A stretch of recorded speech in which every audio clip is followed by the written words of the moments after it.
In this video, let's learn about Descript's overdub features so you can use artificial intelligence to generate voices like this one. Let's get started. All right, what's up? Joey here. Let's talk about Descript's overdub and AI features. So Descript overall, one of our favorite editing tools. We've got a whole 15-minute video to get you started if you haven't checked that out yet, so be sure to do that. In this video, we're going to talk about a really cool feature that Descript does. You can type out any type of text and you can turn it into spoken audio. You can do that two ways. You can turn it into spoken audio using stock voices, or you can train a model and have it turn text into your own voice, like you saw at the beginning of the video. So first up, let's go on the easier route of what's already built into Descript if you want to take text and turn it into audio. So I'm going to jump into a new composition that I have here, and if I try to type anything out right now, nothing's going to happen. But what I want to do is head over to click the little right quill icon, or if I just go to write mode, same thing. And then I can start typing out stuff. So we use this, let's say you are in more of the earlier stages and you're grabbing clips from different things and you need to write out some temporary narration, you need to write out some voiceover, or you have maybe just want to use some voiceover, you just have stock footage clips or videos that you shot and you want to add some narration to it, and using a stock voice is okay with you. So let's just say I'm going to add some very dynamic and exciting narration. And then what we want to do is come here and add a speaker label. And I'm just going to type out the name narration to identify this as narration. And if I exit out of it, you can see that the text is blue. And to clarify, blue text is what happens if you type in something that is text that is not linked to an audio.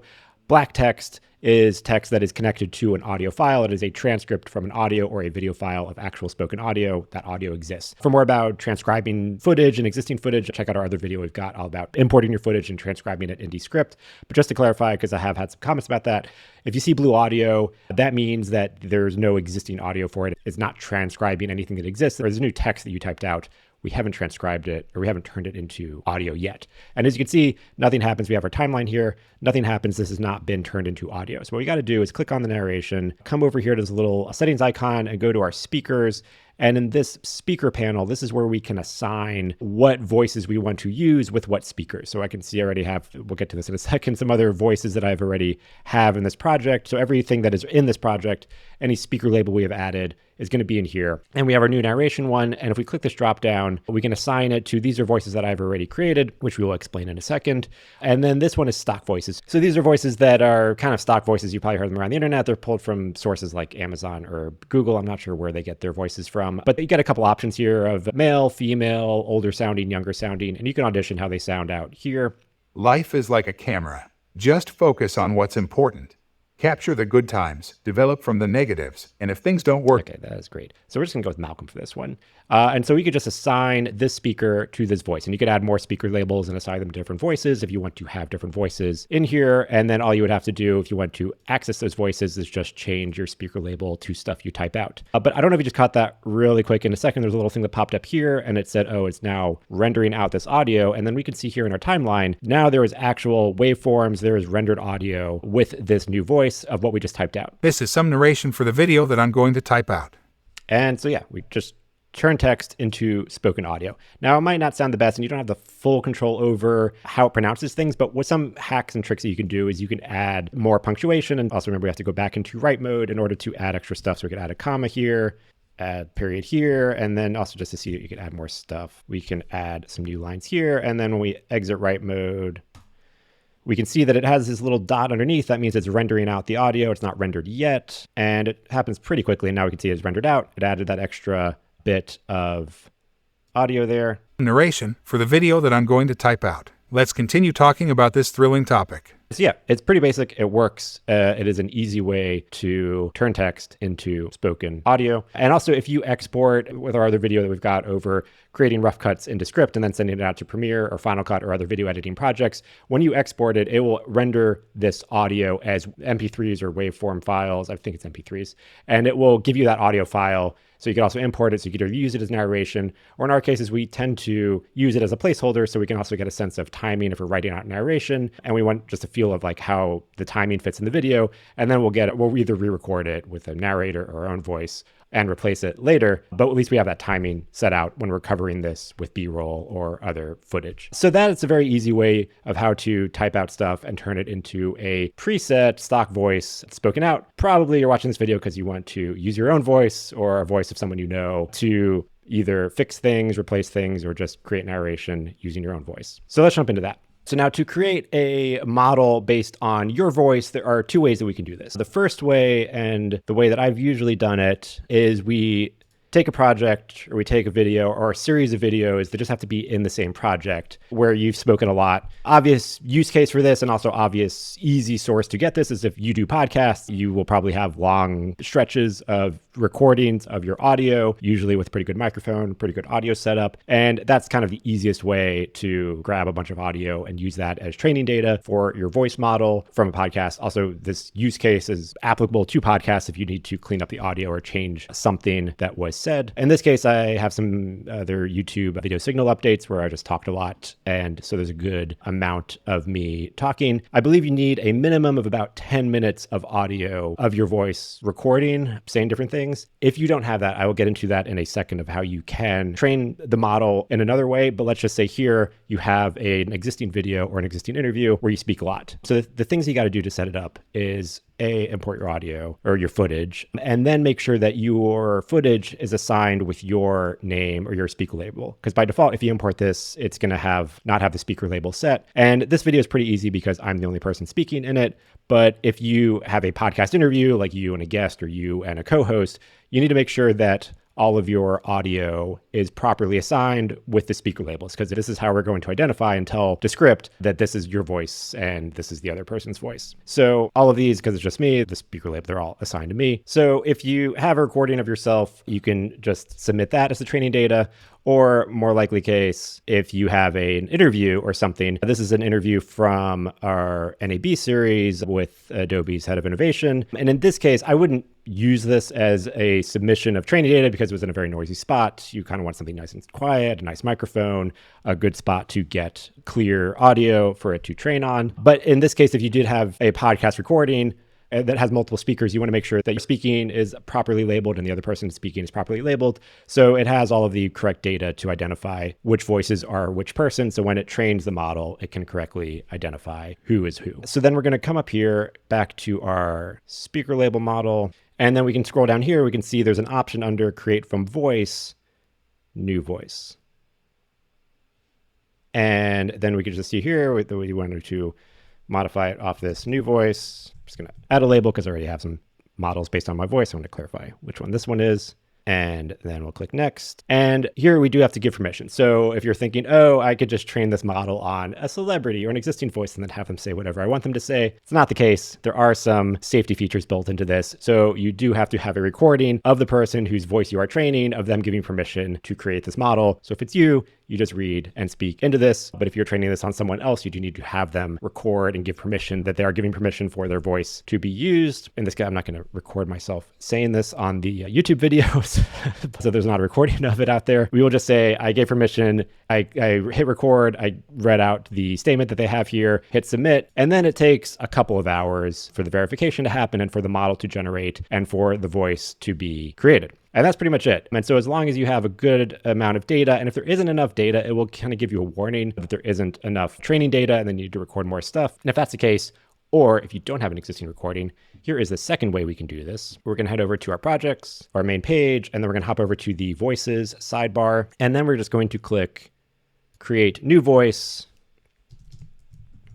give it a name, and then it's going to open up a project. They have not updated this yet, but I'm recording this in May 2023, and it's been months since Descript. This is their old layout. They switched to a new layout, which is what all of our videos are based on. For whatever reason, the overdub projects that they generate are still using the old format of Descript. So if you're watching this in the future, they might have updated this and it might look like the new version of what Descript looks like. But for now, this is basically it. And so this is an easier way if you haven't tagged the files or other things. It makes a project and you can just import if you have existing audio files of yourself. You can upload the files here. As you can see, it says that they want at least 10 minutes. Ideally, they would love to have 30 minutes training of your voice. And if you don't have any existing recordings or you don't know what to say, if you've got time, they've got a sample script of something you could read to just give it a good amount of training data. So you can do something as short as 5 minutes. I would not recommend that because it's not going to be a good amount of data to train it on. But you can pick whatever amount of time you want to read, 5, 10, 15, 20 minutes, all the way up to 30 minutes. And so they have scripts. You start here, you keep reading, and the further you read, the longer the thing is going. So if you hit the end, you've read for 30 minutes. So anyways, this is the script here. So you could just hit record and just start reading away, and that will be an option to train the data. So yeah, you would import your audio, get it transcribed, or read the training data, and then hit submit training data. It'll have the same thing. It'll ask you for the voice verification that you are giving a permission to make the training model, and then it will generate the AI voice. And so now that we have our trained voice, if I change the speaker to me, and this one is assigned to my trained overdub voice, which in this case, we can also see that I just added a label that I used it on this microphone, just in case in the future, if I wanted to create other models based on my voice that were using different microphones, like maybe one that's using a clip-on microphone or one that's in a different location. I just wanted to leave that option open where I might need to train multiple models of my voice based on where I'm recording to get something that sounds the most natural if I'm trying to adjust or replace something. And so I would just change my speaker label to Joey, and this one's automatically pinned to that overdub voice. And so if I hit W to enter write mode,